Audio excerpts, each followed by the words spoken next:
Hello there, welcome to my views and news. An alarming report from the two regions of Ethiopia, Tigray and Amhara.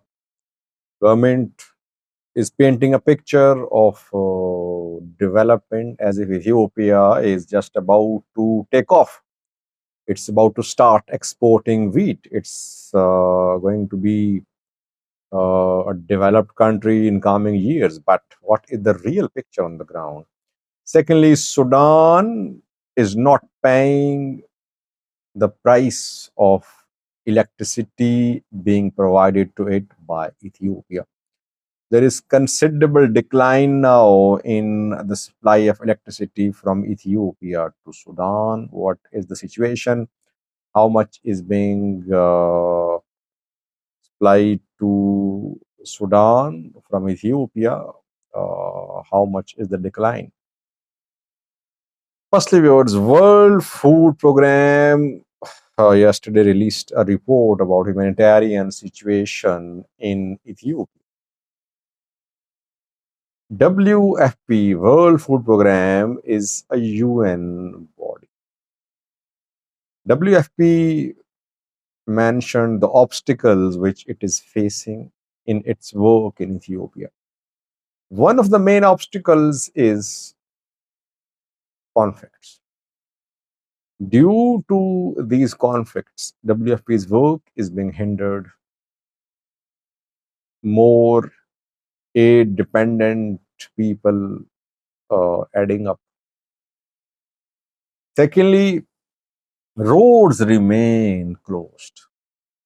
If roads remain closed, obviously World Food Program won't be able to transport aid to the needy, the people in need.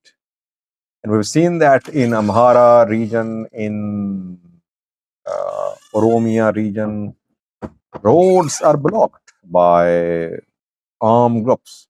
Ola, Pano, they call for strikes, they call for roadblocks.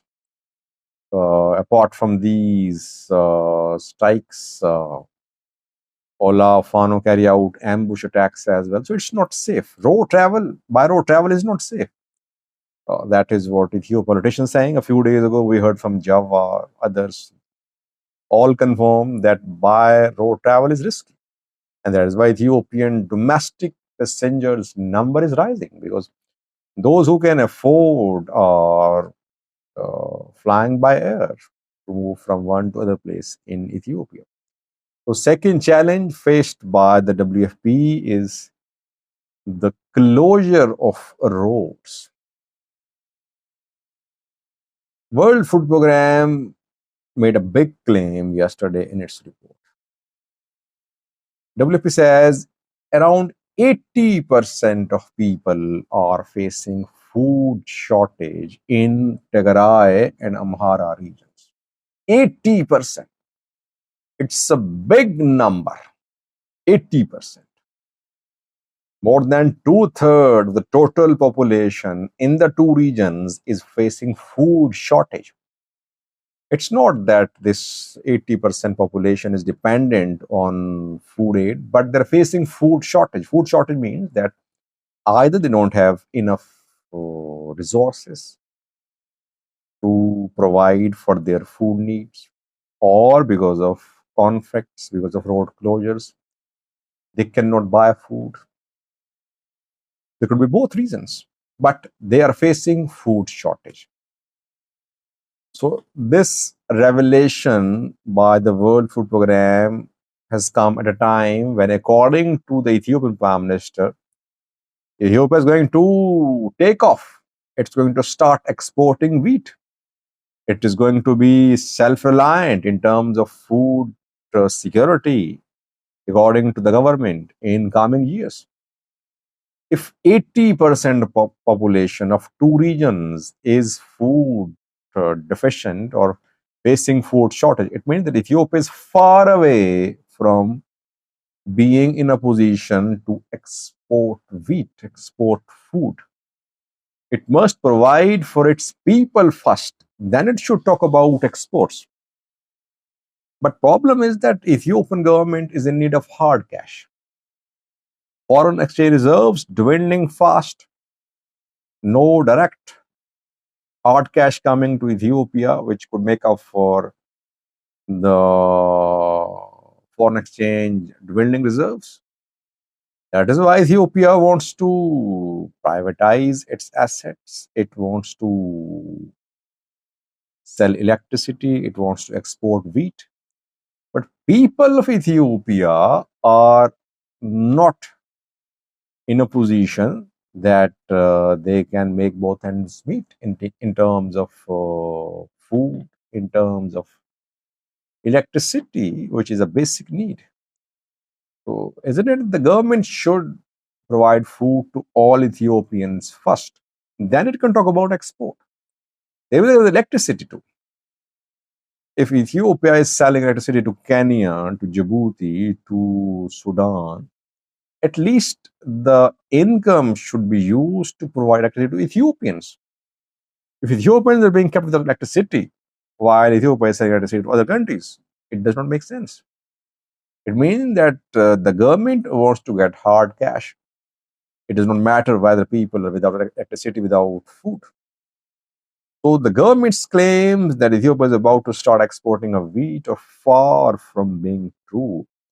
Ethiopia will have to do a lot first to feed its own people. The ongoing conflict in Amhara is one of the main reasons behind the food shortage being faced by people. If growing season is disrupted, if fertilizer deliveries are disrupted, if conflicts happen and farmers are not able to cultivate land, it means that there won't be any crops. It means there'll be shortage of food crops.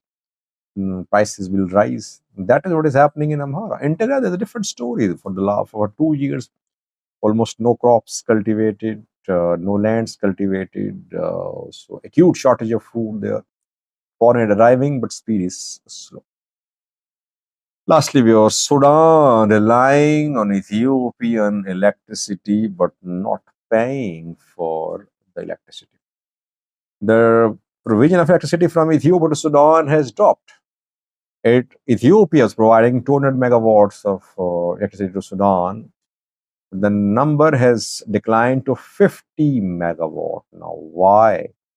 Because Sudan is not paying the price for the electricity which it is consuming. Ethiopia supplies electricity to Sudan, Djibouti, and Kenya. GERD has began generating electricity. Grand Ethiopian Renaissance Dam. Ethiopia signed a power purchase deal with Tanzania too a few months ago. Ethiopia will sell electricity to Tanzania as well. But Sudan is unable to pay the price. That is why reportedly there is considerable decline in the delivery in the supply of electricity from Ethiopia to